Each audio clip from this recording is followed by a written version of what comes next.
او کما قال النبی صلی اللہ علیہ وسلم۔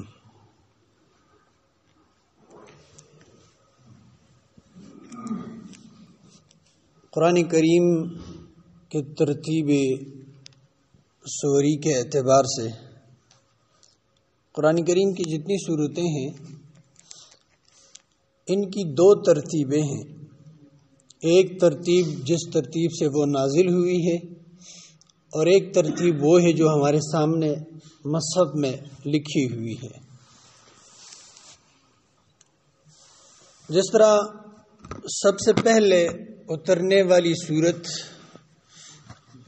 وہ سورۃ العلق ہے، اقرأ بسم ربک الذی خلق، اور سورتوں میں سب سے آخر میں نازل ہونے والی سورت وہ سورۃ النصر ہے۔ سورۃ النصر کے بعد بھی بڑا حصہ قرآن کا نازل ہوا ہے، لیکن بطور سورت کے، کامل سورت کے، اور بھی بہت ساری آیتیں نازل ہوئی، لیکن وہ تھوڑی تھوڑی آیتیں اور وہ پچھلی سورتوں میں جو ہے وہ لگا دی گئی۔ تو ترتیب کے اعتبار سے سورۃ النصر کے بعد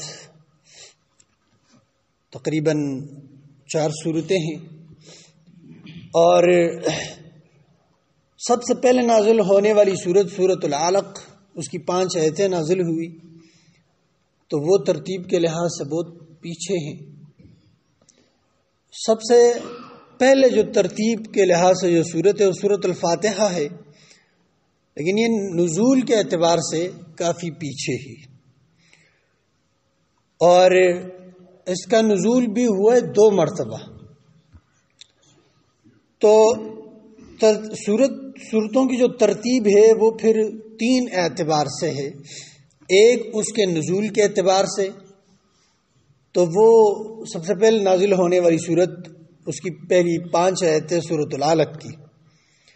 پھر جو ہمارے سامنے مصحف میں ترتیب ہے تو سب سے پہلی سورت سورہ فاتحہ ہے، اور پھر قرأت کی ترتیب، پڑھنے کی ترتیب، تو اس میں افضل یہ ہے کہ جس طرح قرآن ہمارے سامنے لکھا ہوا ہے، سورتوں کی جس طرح ترتیب ہے، پہلے سورہ فاتحہ ہے، پھر سورہ بقرہ ہے، پھر آل عمران ہے، پھر سورہ نساء ہے، اس طرح تو نماز میں یا عام طور پر بھی اسی ترتیب سے قرآن پڑھا جائے تو افضل ہے اور بہتر ہے۔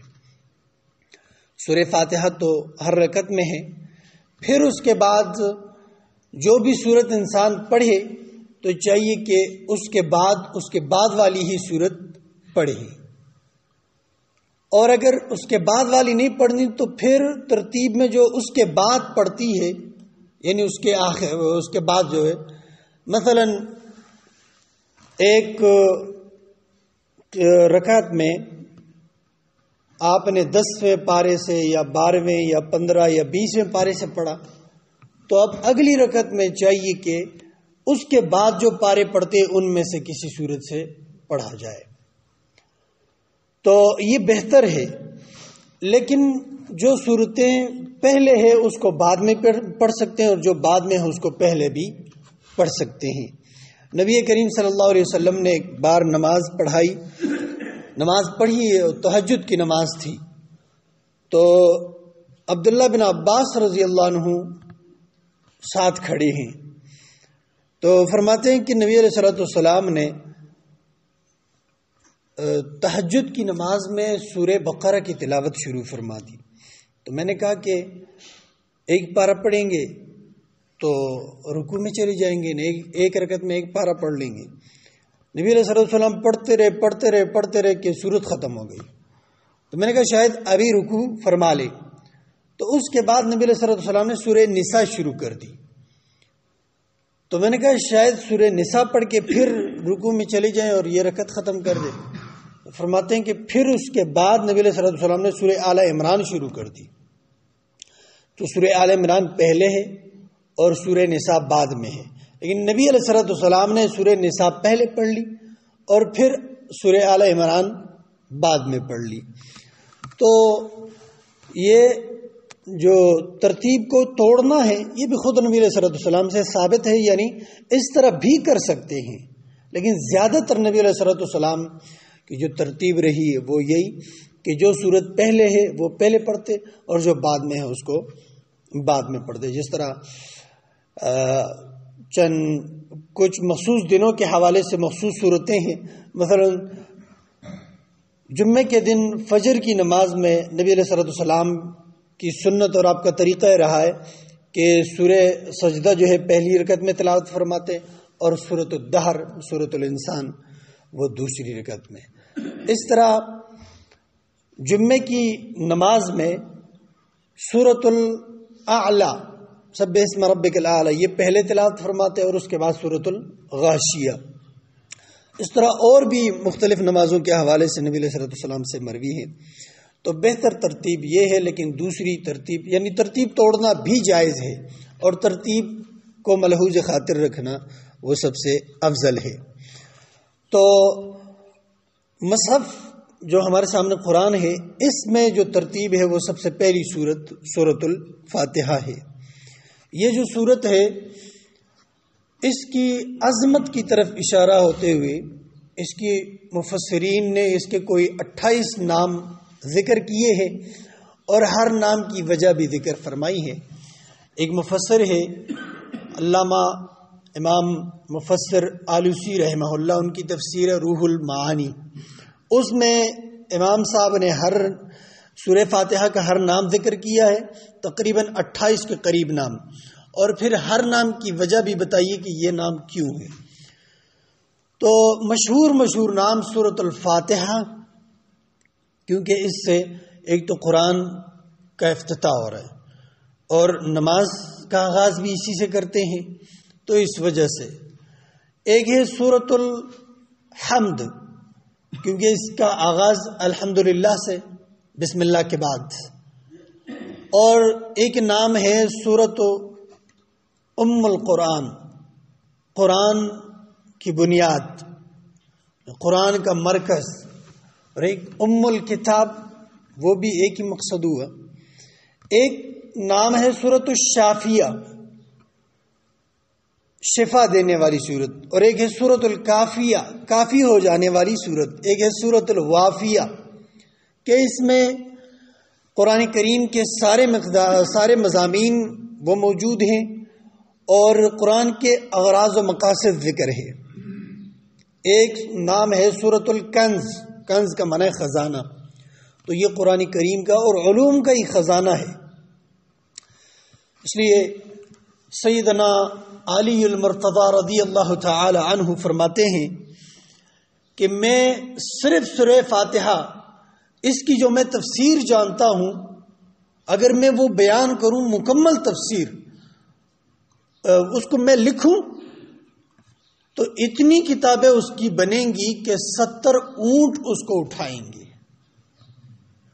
سیدنا علی رضی اللہ تعالیٰ عنہ تو علم کے سمندر تھے، اور سارے صحابہ علم کے سمندر تھے، اور پھر خصوصاً جنہوں نے قرآن کی طرف بہت زیادہ توجہ دی، قرآن کے علم کی طرف.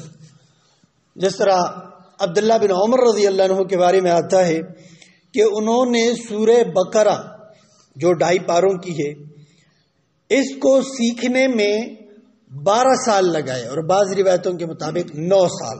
تو 9 سال بھی کوئی چھوٹی چیز نہیں ہے، اور وہ بھی ایک سورت 2.5 پارے. تو ان کی تو زبان تھی، ان کو تو لفظی ترجمہ وہ تو جانتے تھے کہ اس میں کیا کہا جا رہا ہے، لیکن اس کے جو علوم تھے وہ حاصل کرتے تھے، اور مکمل علوم حاصل کرنے میں یہ اتنا عرصہ انہوں نے لگایا. پھر جب انہوں نے وہ سورت مکمل کر لی، اس کے مکمل علوم حاصل کیے، تو روایت میں آتا ہے کہ عبداللہ بن عمر رضی اللہ عنہ نے بعض روایتوں میں کہ ایک بکرا ذبح کیا، اور بعض روایتوں میں ہے کہ ایک اونٹ ذبح کیا.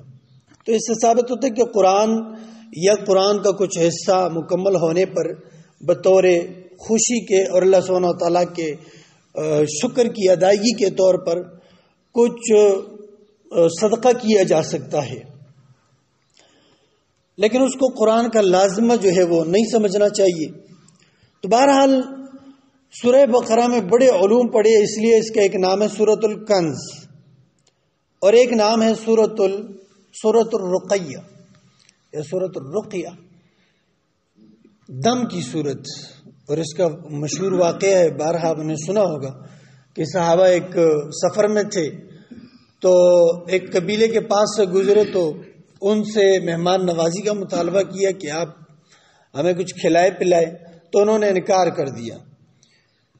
تو صحابہ کرام ابھی اس بستی کے پاس ہی تھے کہ ایک بندہ آیا کہ بھئی ہمارے سردار کو کسی سانپ یا بچھو یا کسی موذی جانور نے، زہریلے جانور نے جو ہے ڈسا ہے، تو آپ میں سے کوئی دم کرنے والا ہے؟ تو ایک صحابی نے فرمایا کہ ہاں میں دم کرتا ہوں۔ تو صحابہ حیران ہوئے کہ اس کو دم کہاں سے آیا؟ وہ فرماتے ہیں کہ میں گیا تو ہم نے ان سے شرط لگائی کہ 30 بکریاں یا 40 بکریاں دو گے تو ہم دم کریں گے۔ تو انہوں نے کہا ٹھیک ہے۔ قبیلے کا سردار تھا اور بکریاں اس وقت لوگوں کے پاس بہت زیادہ ہوا کرتی تھی، اس وقت مال و دولت ہی یہی تھی۔ تو فرماتے کہ میں نے سورہ فاتحہ پڑھ کے دم کیا، وہ بالکل ایسا ہو گیا جیسے اس کو کچھ ہوا ہی نہ ہو۔ تو بکریاں لے لی۔ دوسرے صحابہ نے کہا کہ یہ آپ نے کیا کیا؟ آپ نے جو ہے قرآن پڑھ کے اس کا صلہ لے لیے، اس کی اجرت لے لیے۔ تو کچھ صحابہ نے اس کو اچھا نہیں سمجھا۔ جب یہ لشکر واپس آیا، نبی کریم صلی اللہ علیہ وسلم کے سامنے یہ بات رکھی تو نبی علیہ السلام نے فرمایا کہ بہترین اجرت وہ ہے جو قرآن کریم پر لیا جائے، اور پھر اس صحابی سے فرمایا کہ میرا بھی حصہ اس میں رکھ لو۔ یہ اس لیے کہ سارے صحابہ کا دل مکمل طور پر مطمئن ہو جائے کہ یہ حرام نہیں ہے، یہ جو بکریاں انہوں نے لی ہے۔ اور پھر اس صحابی سے پوچھا کہ آپ کو کیا پتہ، کس چیز نے آپ کو بتایا، آپ کو کیسے پتہ چلا کہ یہ سورت جو ہے یہ دم بھی ہے؟ تو فرماتے اللہ کے رسول میں نے تو اللہ تعالیٰ کا کلام پڑھ کے دم کیا کہ اللہ تعالیٰ کے کلام میں اثر ہے، اور اللہ تعالیٰ کا کلام بہت بھاری ہے، اللہ تعالیٰ کے نام میں بہت اثر ہے۔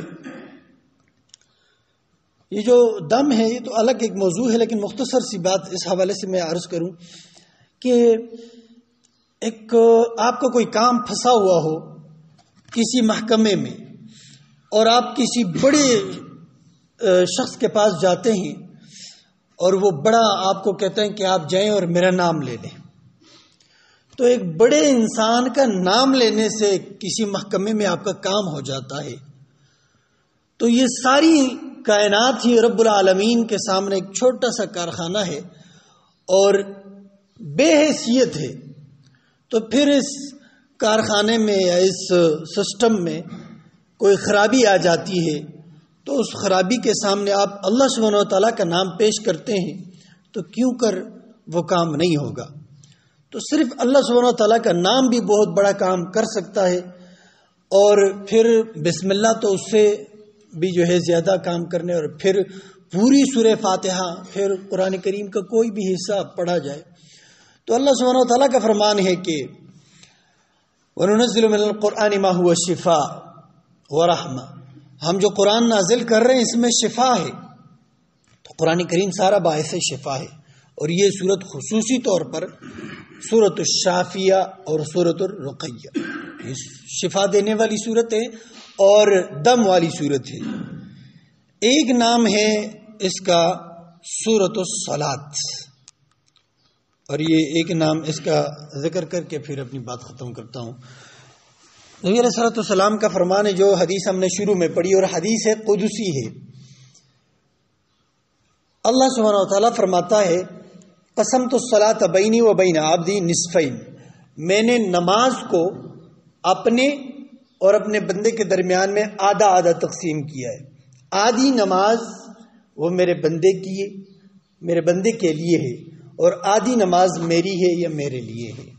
اب اللہ سبحانہ و تعالیٰ نے یہ نہیں فرمایا کہ مثلا فجر کی نماز ہے تو یہ ایک رکعت میرے بندے کے لیے اور ایک رکعت میرے لیے، ایک رکعت میرے بندے کی اور ایک رکعت میری ہو گئی، یہ نہیں فرمایا، بلکہ فرمایا کہ وہ سورہ فاتحہ کی تقسیم کر دی۔ صحیح مسلم کی حدیث ہے، دوسری کتابوں میں بھی موجود ہے، اور بلا شک صحیح حدیث ہے، کسی محدث کا اس پہ کلام نہیں ہے۔ فرمایا کہ جب میرا بندہ کہتا ہے کہ الحمدللہ رب العالمین، تو اللہ سبحانہ و تعالیٰ فرماتا ہے حمدنی عبدی، میرے بندے نے میری تعریف کر دی ہے۔ جب بندہ کہتا ہے کہ الرحمن الرحیم، تو اللہ سبحانہ و تعالیٰ اوپر آسمانوں میں فرماتا ہے مجدنی عبدی، میرے بندے نے میری بزرگی بیان فرمائی ہے۔ اس طرح کرتے کرتے جب بندہ کہتا ہے ایاک نعبد و ایاک نستعین، تو اللہ سبحانہ و تعالیٰ فرماتا ہے ھذا بینی و بین عبدی، اب یہ آیت میرے اور میرے بندے کے درمیان میں آدھی آدھی ہے کہ ایاک نعبد، عبادت اللہ سبحانہ و تعالیٰ کے لیے ہے، و ایاک نستعین، اور تجھ سے مدد مانگتے تو مدد انسان اپنے لیے مانگ رہا ہے۔ تو یہاں اب یہ آیت آدھی آدھی ہو گئی، اور اس کے بعد جو ہے وہ انسان اپنے لیے دعا مانگ رہے تھے، صراط المستقیم صراط الذین انعمت علیہم، کہ اللہ میں سیدھے راستے کی ہدایت دے۔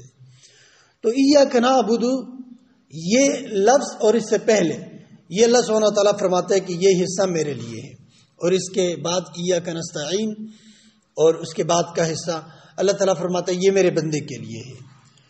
تو اللہ سبحانہ تعالیٰ فرماتا ہے کہ نماز میرے اور میرے بندے کے درمیان آدھی آدھی ہے، آدھی میرے لیے آدھی میرے بندے کے لیے ہے۔ تو پھر اللہ تعالیٰ نے وہ جو تقسیم کی ہے وہ یہ نہیں کہ زور کی 4 رکعتیں ہیں، 2 رکعتیں میرے بندے کے لیے اور 2 رکعتیں میرے لیے، بلکہ وہ جو تقسیم فرمائی وہ سورہ فاتحہ کی تقسیم فرمائی ہے، یہ بتانے کے لیے کہ اصل نماز ہی یہ ہے۔ تو جو بندہ نماز نہ پڑھے، گھر میں بیٹھا ہوا ہے، ہم اس کو کیسے کہہ سکتے ہیں کہ اس نے نماز پڑھی؟ تو سورہ فاتحہ ہی نماز ہے، تو جو نماز ہی نہ پڑھے ہم کیسے کہہ سکتے ہیں کہ اس نے نماز جو ہے پڑھ لی ہے؟ تو اس لیے نبی علیہ السلام کی بے شمار حدیث ہے، فرمایا لا صلاۃ لمن لم یقرأ بفاتحۃ الکتاب، جو سورہ فاتحہ نہ پڑھے اس کی نماز نہیں۔ اور ایک حدیث میں فرمایا اس کی نماز اس طرح ہے جیسے وقت سے پہلے کسی جانور کا بچہ گر جائے اور مردہ۔